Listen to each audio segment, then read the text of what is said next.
ओम शांति। परमात्मा की याद में इतनी शक्ति है जो आत्मा इस बल से स्वयं को निर्बल से बलवान, अवगुणी से गुणवान बना सकती है, पतित से पावन बन सकती है। आत्मा अपने जन्म जन्मांतर के विकर्मों को, पाप कर्मों को भस्म कर सकती है, सतुप्रधान बन सकती है। परंतु याद का आधार है स्वयं को आत्मा समझना। इस देह से, देह के भान से, देह के संबंधों से, कर्मों से बिल्कुल डिटैच हो जाना, निर्लिप्त हो जाना, बेहद का वैरागी बन जाना। जब तक ये देही अभिमानी स्थिति यथार्थ रूप से आत्मा की बनती नहीं है, तब तक योग लगता नहीं है। इसीलिए बाबा रोज हमारे इस पहले पाठ को पक्का कराते हैं। अपने को आत्मा समझना, आत्मा हूं ये जानना तो हमारे लिए ज़रूरी है, परंतु समझना और उस समझ के आधार से हर कर्म करना, वो कर्म करने की विधि जो द्वापर युग से हमारी बदली थी, उस विधि को फिर से बदल देना।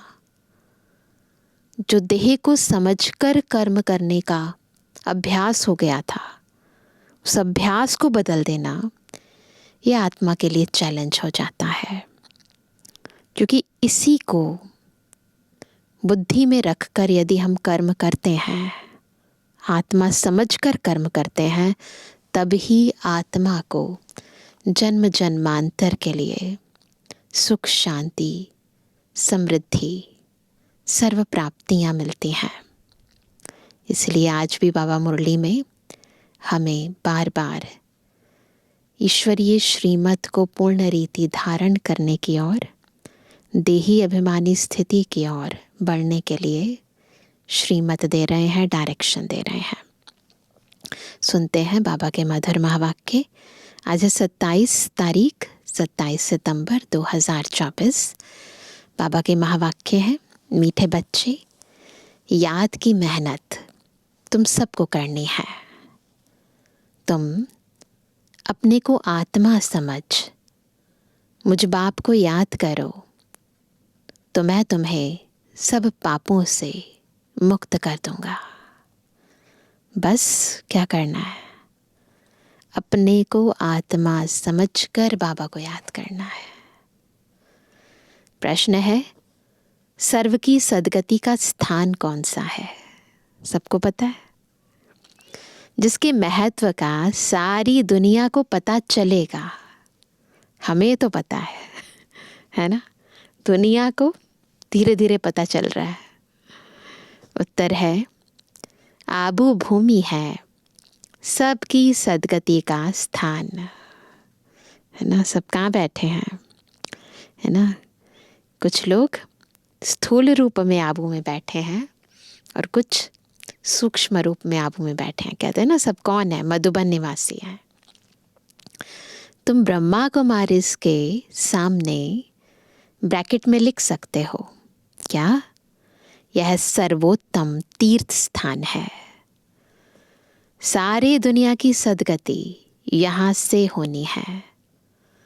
सर्व का सद्गति दाता बाप और आदम यानी ब्रह्मा यहाँ पर बैठकर सबकी सद्गति करते हैं। आदम अर्थात आदमी, वह देवता नहीं है, उसे भगवान भी नहीं कह सकते, है ना? यहाँ एडम, आदम ब्रह्मा बाबा के लिए कह रहे हैं। ओम शांति, डबल ओम शांति। क्यों? क्योंकि एक है बाप की, दूसरी है दादा की।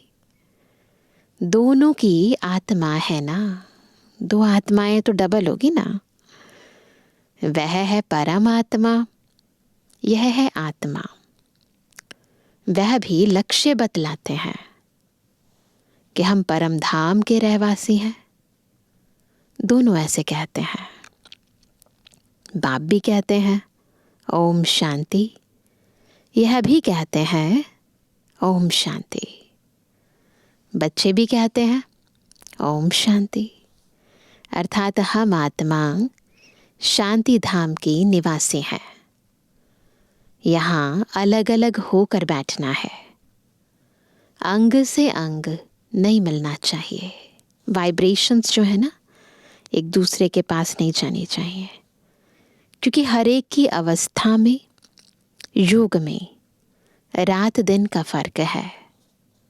कोई बहुत अच्छा याद करते हैं, कोई बिल्कुल याद नहीं करते। तो जो बिल्कुल याद नहीं करते वह है पाप आत्मा, तमो प्रधान। और जो याद करते हैं वह हो गए पुण्य आत्मा, सत्व प्रधान। बहुत फर्क हो गया ना। घर में भले इकट्ठे रहते हैं, परंतु फर्क तो पड़ता है ना।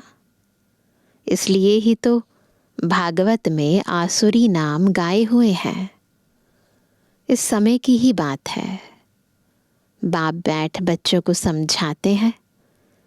यह है ईश्वरीय चरित्र जो भक्ति मार्ग में गाते हैं।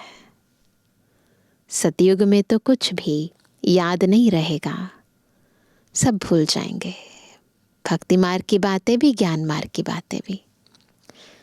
बाप अभी ही शिक्षा देते हैं। सतयुग में तो यह बिल्कुल भूल जाते हैं। फिर क्या होता है? फिर द्वापर में शास्त्र आदि बनाते हैं और कोशिश करते हैं राजयोग सिखलाने की, परंतु राजयोग तो सिखा ना सके, क्योंकि वो तो केवल शिव बाबा सिखाते हैं, मनुष्य आत्माएं नहीं सिखला सकते। वह तो बाप जब सम्मुख आते हैं तभी आकर सिखलाते हैं। तुम जानते हो कैसे बाप राजयोग सिखलाते हैं।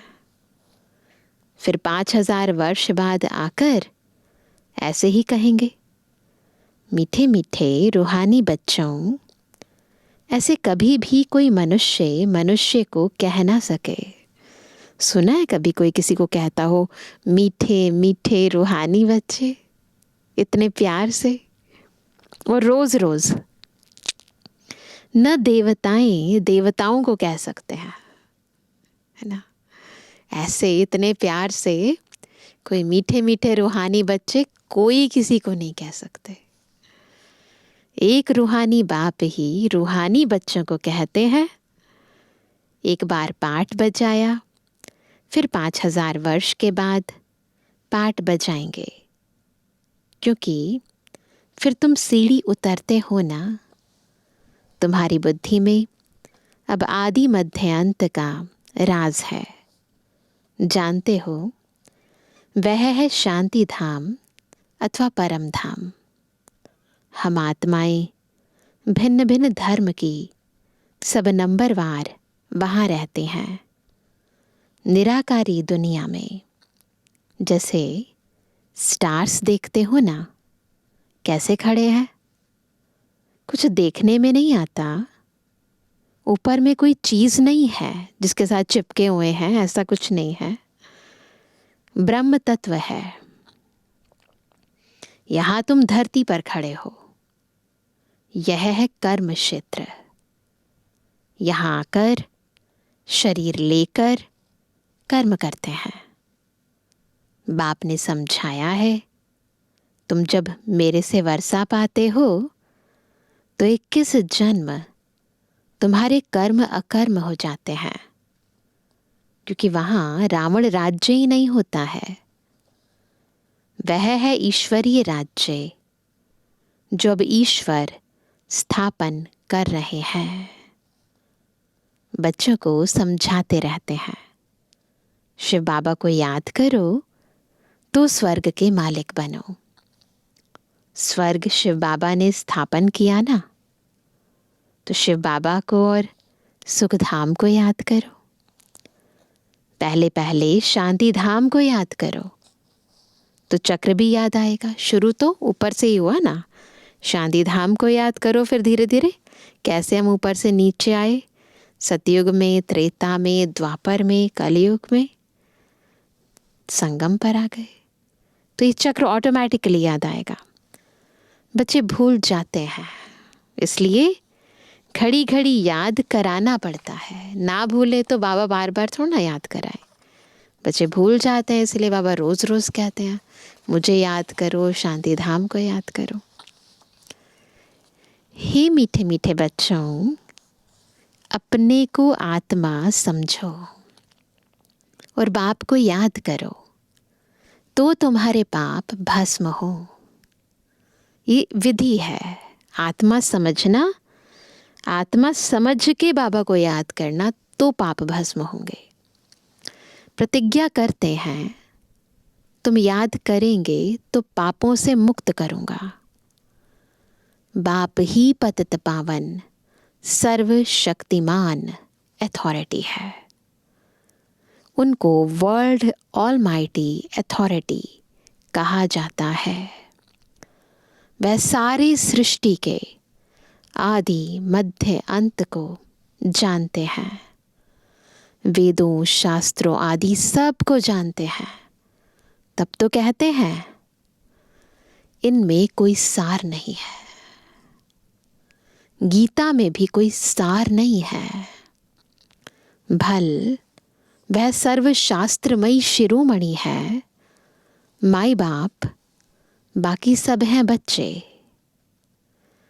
जैसे पहले पहले प्रजापिता ब्रह्मा है, बाकी सब बच्चे हैं, बिल्कुल ऐसे जैसा हमारा अपने माता पिता, बेहद के माता पिता के साथ संबंध है, वैसे शास्त्रों में भी श्रीमद् भगवत गीता सबकी माई बाप है। प्रजापिता ब्रह्मा को आदम कहते हैं। आदम माना आदमी, मनुष्य है ना, तो इनको देवता नहीं कहेंगे। एडम को आदम कहते हैं। भक्त लोग ब्रह्मा एडम को देवता कह देते। बाप बैठ समझाते हैं, एडम अर्थात आदमी न देवता है न भगवान है। लक्ष्मी नारायण है देवता। डिटिज्म है पैराडाइज में, नई दुनिया है ना, वह है वंडर ऑफ द वर्ल्ड। बाकी तो वह सब है माया के वंडर। सतयुग है वंडर ऑफ द वर्ल्ड, बाकी जो दुनिया के अंदर है वो माया के वंडर हैं। द्वापर के बाद माया के वंडर्स होते हैं। ईश्वरीय वंडर है हेवन, स्वर्ग, जो बाप ही स्थापन करते हैं। अभी स्थापन हो रहा है। पहले सूक्ष्म रीति हमारे अंदर स्थापन हो रहा है, फिर बाहर स्थापन हो रहा है। ये जो दिलवाड़ा मंदिर है, इसकी वैल्यूज़ का किसको भी पता नहीं है। मनुष्य यात्रा करने जाते हैं तो सबसे अच्छा तीर्थ स्थान यह है।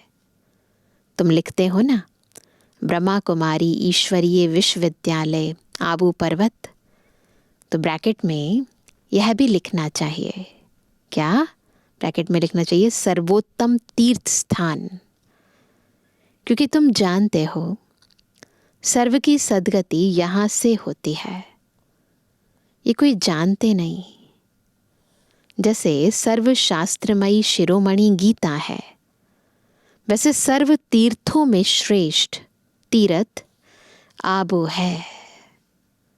तो मनुष्य पढ़ेंगे, अटेंशन जाएगा। सारे वर्ल्ड के तीर्थों में यह है सबसे बड़ा तीर्थ, जहां बाप बैठ सबकी सद्गति करते हैं। प्रैक्टिकल में बाबा बैठकर ब्रह्मा रथ द्वारा सबकी सद्गति करते हैं। तीर्थ तो बहुत हो गए हैं, गांधी की समाधि को भी तीर्थ समझते हैं, राजघाट जाते हैं तो सब जाकर वहाँ फूल आदि चढ़ाते हैं। उनको कुछ पता नहीं है। तुम बच्चे जानते हो ना, तो तुमको यहाँ बैठे दिल अंदर बड़ी खुशी होनी चाहिए। हम हेवन की स्थापना कर रहे हैं। खुशी क्या होनी चाहिए? हम हेवन की स्थापना कर रहे हैं। अब बाप कहते हैं क्या करो फिर? अपने को आत्मा समझ मुझे याद करो। पढ़ाई भी बहुत सहज है, कुछ भी खर्चा नहीं लगता है। तुम्हारी मम्मा को एक पाई खर्चा लगा? बिगिर कौड़ी खर्चा पढ़कर कितनी होशियार नंबर 1 बन गई। मम्मा तो कुछ लाई भी नहीं थी और देखो लक्ष्मी बन गई, सबको देने वाली देवी बन गई, राजयोगिन बन गई ना। मम्मा जैसी कोई भी नहीं निकली है। देखो आत्माओं को ही बाप बैठ पढ़ाते हैं, आत्माओं को ही राज्य मिलता है, आत्मा ने ही राज्य गवाया है। इतनी छोटी सी आत्मा कितना काम करती है। बुरे ते बुरा काम है विकार में जाना। आत्मा 84 जन्मों का पाठ बजाती है। छोटी सी आत्मा में कितनी ताकत है, सारे विश्व पर राज्य करती है। इन देवताओं की आत्मा में कितनी ताकत है। हर एक धर्म में अपनी अपनी ताकत होती है ना। क्रिश्चियन धर्म में कितनी ताकत है। आत्मा में ताकत है जो शरीर द्वारा कर्म करती है। आत्मा ही यहाँ आकर इस कर्म क्षेत्र पर कर्म करती है। वहाँ बुरा कर्तव्य होता नहीं। आत्मा विकारी मार्ग में जाती ही तब है जब रावण राज्य होता है। मनुष्य तो कह देते विकार सदैव है ही, है ना। सतयुग में भी दिखा देते हैं, है ना, त्रेता में भी दिखा देते हैं। वहाँ कंस दिखा देते हैं, वहाँ रावण दिखा देते हैं।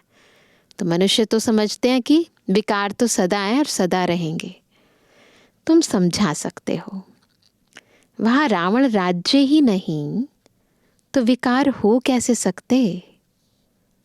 वहाँ है ही योग बल, भोग बल नहीं है। वहाँ भारत का राजयोग मशहूर है। बहुत सीखना चाहते हैं, परंतु जब तुम सिखलाओ, और कोई नहीं सिखा सकते। और तो कोई सिखला ना सकें। जैसे महर्षि था, कितनी मेहनत करता था योग सिखलाने के लिए, परंतु दुनिया थोड़ी जानती कि यह हठ योगी राजयोग कैसे सिखलाएंगे। चिन्मयानंद के पास कितने जाते हैं। एक बार वह कह दे कि सचमुच भारत का प्राचीन राजयोग सिवाय बीके के कोई समझा नहीं सकते हैं, तो बस, है ना। तो अलग अलग तरह के गुरु लोग, बाबा के टाइम चिन्मयानंद स्वामी जी का काफ़ी महानता थी। बहुत लोग जाते थे, तो बाबा उनकी बात करते हैं कि अगर वो एक बार कह दे कि भारत का प्राचीन योग बीके के सिवाय कोई नहीं समझा सकते, तो बस। परंतु ऐसा कायदा नहीं है ना। जो अभी यह आवाज़ हो, सब थोड़ी समझेंगे। बड़ी मेहनत है, महिमा भी होगी पिछाड़ी में। कहते हैं ना, अहो प्रभु, अहो शिव बाबा, आपकी लीला। अभी तुम समझते हो तुम्हारे सिवाय बाप को सुप्रीम बाप, सुप्रीम टीचर, सुप्रीम सतगुरु और कोई समझते नहीं। यहाँ भी बहुत है जिनको चलते चलते माया हैरान कर देती है, तो बिल्कुल बेसमझ बन पड़ते हैं। बड़ी मंजिल है, युद्ध का मैदान है। इसमें माया विघ्न बहुत डालती है। वो लोग विनाश के लिए तैयारी कर रहे हैं, तुम यहाँ 5 विकारों को जीतने के लिए पुरुषार्थ कर रहे हो। दुनिया वाले भी पुरुषार्थ कर रहे हैं, विनाश की तैयारी कर रहे हैं, और हम 5 विकारों पर विजय प्राप्त करने के लिए ना तैयारी कर रहे हैं। तो बाबा कहते हैं तुम विजय के लिए, वह विनाश के लिए पुरुषार्थ कर रहे हैं। दोनों लगे हुए हैं, दोनों काम इकट्ठा होगा ना। अभी टाइम पड़ा है। ये साकार मुरली के टाइम पर बाबा ने कहा था टाइम पड़ा है, अभी टाइम नहीं पड़ा है। हमारा राज्य थोड़ी स्थापन हुआ है। राजाएं, प्रजा अभी सब बनने हैं। तुम आधा कल्प के लिए बाप से वर्षा लेते हो, बाकी मोक्ष तो कोई को मिलता नहीं। वह लोग भल कहते हैं फलाने ने मोक्ष को पाया, है ना, कह देते हैं निर्वाण धाम गए, मोक्ष प्राप्त किया। मरने के बाद उनको थोड़ी मालूम है कि कहाँ गया। ऐसे ही गपोड़े मारते रहते हैं। तुम जानते हो जो शरीर छोड़ते हैं वह फिर दूसरा शरीर जरूर लेंगे, मोक्ष पा नहीं सकते। ऐसे नहीं कि बुदबुदा पानी में लीन हो जाता है। बाप कहते हैं यह शास्त्र आदि सब भक्ति मार्ग की सामग्री है। तुम बच्चे सम्मुख सुनते हो, गर्म गर्म हलवा खाते हो, है ना, गर्म गर्म बिल्कुल डायरेक्ट। जब बाबा से सुनते हैं साकार मुरली है तो वो कहते हैं तुम गर्म गर्म हलवा खाते हो। बाकियों के पास फिर बाद में जाती है मुरली। अभी तो खैर ऑनलाइन सिस्टम हो चुका है, सबके पास सेम टाइम पर मुरली जाती है, पर उस समय की बात है। तो वो कहते हैं तुम तो गर्म गर्म हलवा खाते हो। सबसे जास्ती गर्म हलवा कौन खाते हैं, है ना। शिव बाबा ने जब उच्चारित किए महावाक्य तो सबसे पहले कौन सुनते हैं, ब्रह्मा। यह तो बिल्कुल उनके बाजू में बैठे हैं, है ना, शिव बाबा के बाजू में ब्रह्मा बाबा। झट सुनते हैं और धारण करते हैं, फिर यही ऊंच पद पाते हैं। सूक्ष्म वतन में, वैकुंठ में इनका ही साक्षात्कार करते हैं। यहाँ भी उनको ही देखते हैं इन आँखों से। बाप पढ़ाते तो सबको है, बाकी है याद की मेहनत। याद में रहना जैसे तुमको डिफिकल्ट लगता है, वैसे इनको भी। इसमें कोई कृपा की बात नहीं। ऐसा नहीं किसी पर कृपा करे तो याद रहना शुरू हो जाए, तो कृपा की बात नहीं है। बाप कहते हैं हमने लोन लिया है, उनका हिसाब किताब दे देंगे। बाकी याद का पुरुषार्थ तो इनको भी करना है। ठीक है, शिव बाबा उनकी बॉडी को लेते हैं ब्रह्म बाबा की, तो डेफिनेटली उसका उजूरा तो मिलेगा, लेकिन बाबा कहते याद की मेहनत तो करनी पड़ेगी। समझता भी हूँ, बाजू में बैठा है, बाप को हम याद करते फिर भी भूल जाता हूँ। सबसे जास्ती मेहनत इनको करनी पड़ती है। युद्ध के मैदान में जो महारथी पहलवान होते हैं, जैसे हनुमान का मिसाल है, तो उनकी ही माया ने परीक्षा ली। देखा ना, जो बड़े बड़े महारथी हैं उनके सामने बड़े बड़े रूप में माया आती है। तो इसलिए बाबा कहते हैं ब्रह्मा बाबा जो पता है कि नंबर 1 बनने वाली आत्मा है, परंतु फिर माया का भी अलग अलग रूप उन्हीं के सामने आता है। तो बाबा कहते हैं कि उनकी ही माया ने परीक्षा ली, क्योंकि वह महावीर था। जितना जास्ती पहलवान, हाँ, जितना जास्ती पहलवान उतना जास्ती माया परीक्षा लेती है ना। अब बड़े बनना है तो फिर बड़ी सारी बातें भी आएंगी, माया बड़े बड़े रूपों में भी आएगी, तो डरना नहीं है, मुकाबला करना है ना, जीतना भी है। तूफान जास्ती आते हैं। बच्चे लिखते हैं, बाबा हमको यह होता है। तो बाबा क्या कहेंगे? बाबा कहते हैं, यह तो सब कुछ होगा। बाबा रोज समझाते हैं, खबरदार रहना।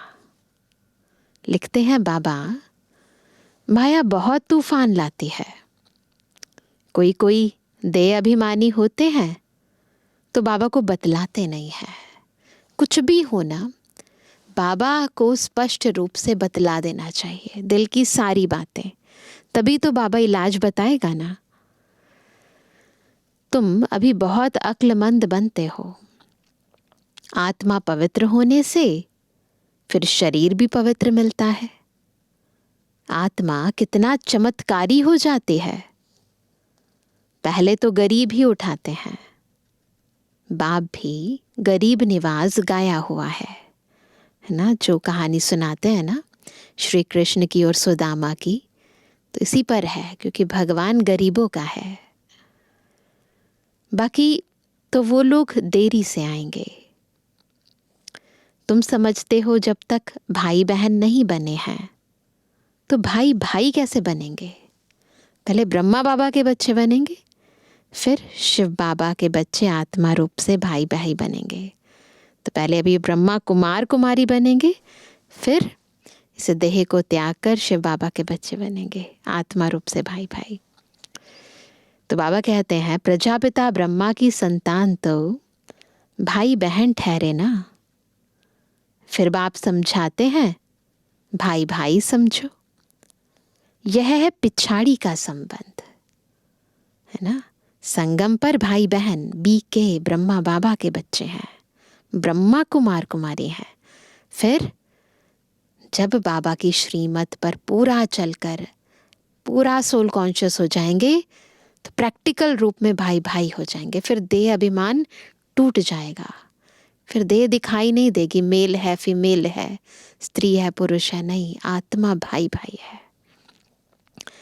फिर ऊपर भी भाइयों से जाकर मिलेंगे, सब एक जैसे। फिर सतयुग में नया संबंध शुरू होगा। तो बिल्कुल चक्र घूम रहा है ना, पहले बीके, फिर आत्मा रूप से भाई भाई, फिर नीचे नया संबंध। वहां पर साला चाचा मामा आदि बहुत संबंध नहीं होते। सतयुग में संबंध बहुत हल्का होता है, फिर बढ़ता जाता है। बहुत हल्का संबंध होता है, बस पता है ठीक है ना। परंतु ऐसा नहीं होता कि बहुत ऐसा करना है, लेन देन ये करना है वो करना है, तो बहुत गहरा सा नहीं होता, फिर धीरे धीरे बढ़ता है। अब तो बाप कहते हैं, भाई बहन भी नहीं, भाई भाई समझना है। नाम रूप से भी निकल जाना है। न नाम याद आए न रूप याद आए, ज्योति बिंदु आत्मा। बाप भाइयों यानी आत्माओं को ही पढ़ाते हैं। प्रजापिता ब्रह्मा है, तब भाई बहन है ना। श्री कृष्ण तो खुद ही बच्चा है ना, तो खुद ही बच्चा है, वह कैसे भाई भाई बनाएंगे? गीता में भी यह बातें नहीं है। यह है बिल्कुल न्यारा ज्ञान। ड्रामा में सब नोंद है। 1 सेकंड का पाठ न मिले दूसरे सेकंड से। कितने मास, कितने घंटे, कितने दिन पास होने हैं, फिर 5000 वर्ष के बाद ऐसे ही पास होंगे। कम बुद्धि वाले तो इतनी धारणा कर ना सके, इसलिए बाप कहते हैं यह तो बहुत सहज है। अपने को आत्मा समझो, बेहद के बाप को याद करो। कितनी बार बाबा कहते हैं, अलग अलग तरीके से समझाते हैं, तो कितनी प्रैक्टिस करनी चाहिए ना हमें। पुरानी दुनिया का विनाश भी होना है। अब जो चीज़ विनाश होने वाली है, अब दुनिया के अंदर तो ये देह भी आएगी ना, अब उसको क्यों याद करना। बाप कहते हैं मैं आता ही तब हूँ जबकि संगम है। तुम ही देवी देवता थे, यह जानते हो। जब इनका राज्य था तब और कोई धर्म नहीं था। जब देवी देवताओं का राज्य था तब और कोई धर्म नहीं था। अभी तो इन्हों का राज्य है नहीं, तो इतने सारे धर्म हैं। अच्छा, अकाली दल के जवान बच्चों पितृवानी बाप दादा दादी जान सको प्रेम से नंबरवार प्रसाद अंसार यादगार रूहानी बच्चों की रूहानी बाप दादा को गुड मॉर्निंग, नमस्ते नमस्ते नमस्ते। धारणा के लिए मुख्य सार है पहला, अब पिछाड़ी का समय है, वापस घर चलना है। इसलिए अपनी बुद्धि नाम रूप से निकाल देनी है। हम आत्मा भाई भाई हैं, यह अभ्यास करना है। देह अभिमान में नहीं आना है। दूसरा, हर एक की अवस्था और योग में रात दिन का फर्क है, इसलिए अलग अलग होकर बैठना है। अंग अंग से ना लगे। पुण्य आत्मा बनने के लिए याद की मेहनत करनी है। आज का वरदान है, बाप के प्यार में अपनी मूल कमजोरी कुर्बान करने वाले ज्ञानी तो आत्मा भव। कौन है ज्ञानी तो आत्मा? जो बाबा के प्यार में अपनी मूल कमजोरी को कुर्बान कर दे। बाप दादा देखते हैं, अभी तक 5 ही विकारों के व्यर्थ संकल्प मेजॉरिटी के चलते हैं। ज्ञानी आत्माओं में भी कभी कभी अपने गुण व विशेषता का अभिमान आ जाता है। हर एक अपनी मूल कमजोरी व मूल संस्कार को जानता भी है। उस कमजोरी को बाप के प्यार में कुर्बान कर देना, सब जानते अपनी कमजोरी को ना, और उस कमजोरी को बाबा के प्यार के सामने कुर्बान कर देना, यही प्यार का सबूत है। स्नेही व ज्ञानी तो आत्माएं बाप के प्यार में व्यर्थ संकल्पों को भी न्योछावर कर देती हैं। बहुत सूक्ष्म है व्यर्थ संकल्प। तो ये जो व्यर्थ की बीमारी है ना, ये अभी सब आत्माओं में व्यापक हो गई है, और इसके कारण ही और बीमारियां पैदा हो रही है। तो अपनी इस कमजोरी को, व्यर्थ की कमजोरी को, चाहे व्यर्थ संकल्प है, चाहे व्यर्थ समय गंवाना है ना, चाहे व्यर्थ शक्तियां गंवानी है, इस व्यर्थ को बाबा के प्यार में कुर्बान कर देना है। स्लोगन है, स्वमान की सीट पर स्थित रहे, सर्व को सम्मान देने वाले माननीय आत्मा बनो। स्वमान की सीट पर स्थित रहे, सर्व को सम्मान देने वाले माननीय आत्मा बनो। तो अभी सुनते हैं आज का व्यक्त इशारा। ऐसे सर्वंश त्यागी बन, सदा हर श्रेष्ठ कार्य में, सेवा की सफलता के कार्य में, ब्राह्मण आत्माओं की उन्नति के कार्य में, कमजोरी व व्यर्थ वातावरण को बदलने के कार्य में जिम्मेवार आत्मा समझकर चलो। हद के कर्म का हद के फल पाने की अल्पकाल की इच्छा से इच्छा मात्रम अविद्या बनो, तो सदा प्रत्यक्ष फल खाने वाले सदा मन दुरुस्त होंगे, सदा स्वस्थ होंगे, सदा मन मना भव होंगे। तो इसलिए हमेशा समझें हम कौन सी आत्मा है। हम जिम्मेवार आत्मा है, तो इसलिए हद का फल प्राप्त नहीं करना है। हमें प्रत्यक्ष फल खुशी प्राप्त करनी है। मन को और तन को तंदुरुस्त रखना है। अच्छा, ओम शांति।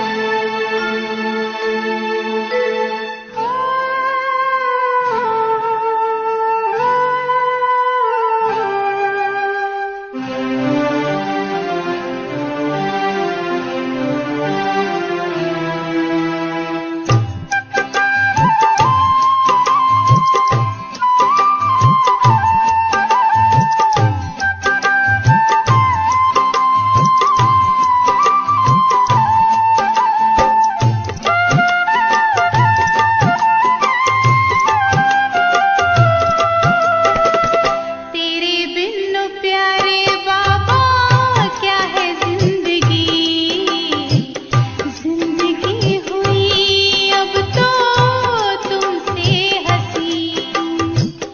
तेरे बिन प्यारे बाबा क्या है जिंदगी, जिंदगी हुई अब तो तुमसे हंसी। तुमसे मिली हमें लाखों खुशियाँ, आँखों की छवि तुम ही मेरी दुनिया।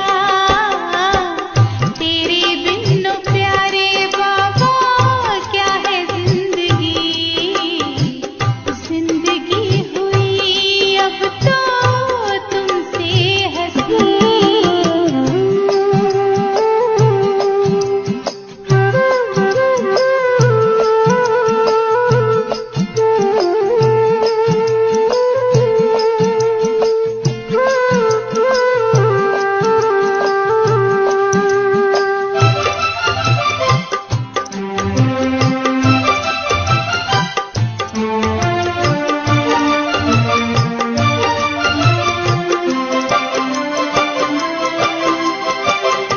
मौका मिला है कर ले पल पल सफर, रूहानी रंगों से बनके हो उज्ज्वल।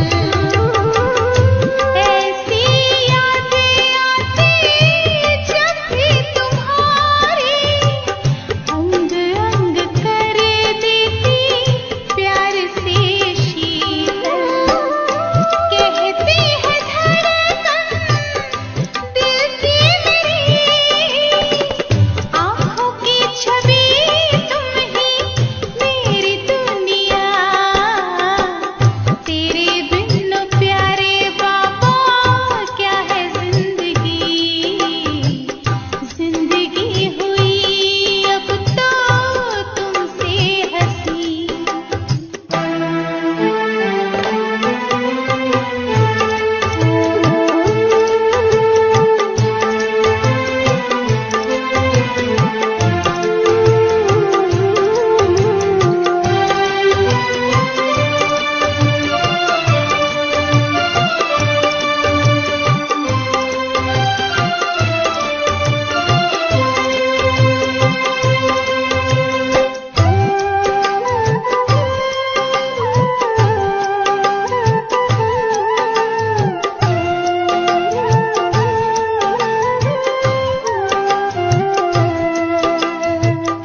वरदानी महादानी हुए हैं हम,